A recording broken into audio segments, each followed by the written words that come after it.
আর জীবনের মানে বলা যায় সবচেয়ে বেস্ট বার্থডে। রাত বাজে এখন জাস্ট 12:30টার সময় আইসা এরকম উইশ। থ্যাংকস আল্লাহ এত সুন্দর একটা উইশ করার জন্য। একটু জড়ায় ধরেন ভাবি, এত সুন্দর একটা সময় ধরেন। আমি দূরে আছি। ফেসটা এত সুন্দর ভাই, আমার এই ঘৃণা লাগে এত শক্ত কেমন কিছু শোনাম তুমি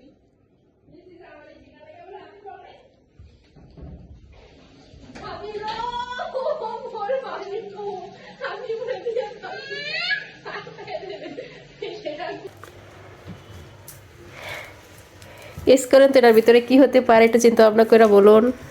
আপনি যে মানুষ, আপনি আমার সাথে কি দিবেন এটা আমি ভালোভাবেই জানি। সরো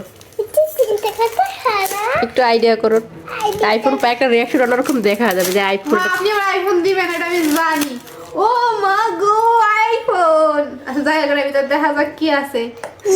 আইফোনের মধ্যে যে আইফোন থাকবে তার তো কোনো কথা নাই। সবারই আমার মতো এরকম ইনোসেন্ট ভাবে পাতা সব এটা রাখবেন, আইফোন গিফট করে তাহলে সামনে সব রাখবেন।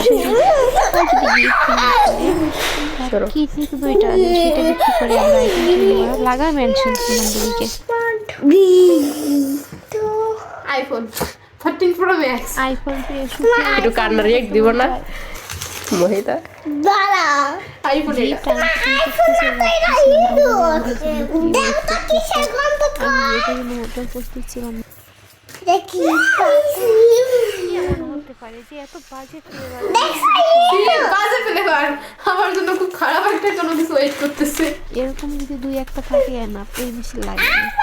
আমি গিফট আনপ্যাকিং করতেছি আর ভাবতেছি যে কি হইতেছে। আমি এটার মোটেও করতেছিলাম না। আপনারা কতগুলো প্যাকিং করছে মহিলা? অনেক মজা পেলাম। যে আছে ভগবান জানে। আমার জীবনের বার্থডে বলতে তেমন কোনো স্পেশাল কিছু ছিল না লাইফে কখনো। আমার বিয়ের পর থেকে আমার বার্থডে সেলিব্রেশন করা হয়। আমার বিয়ে 3 বছর, আমার লাইফে সেরা বার্থডে হলো এইটা। অবশ্যই রিয়াকশনটা সুন্দর চাই, মানে ওখানে ফালায় আপনি মানে আপনি একটা অন্যরকমই করবেন। হতে পারে কি এরকম আমার গিফট দিতে পারে।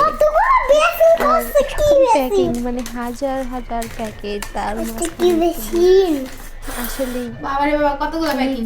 যে প্যাকিংটা করতে তার ধৈর্য আছে বলতে হবে, কারণ এত ধৈর্য আমার অসম্ভব। ভাই রে ভাই, এইটা কি ভাই, এটা কেমন কি আমার মতো এরকম গিফট দিতে পারে?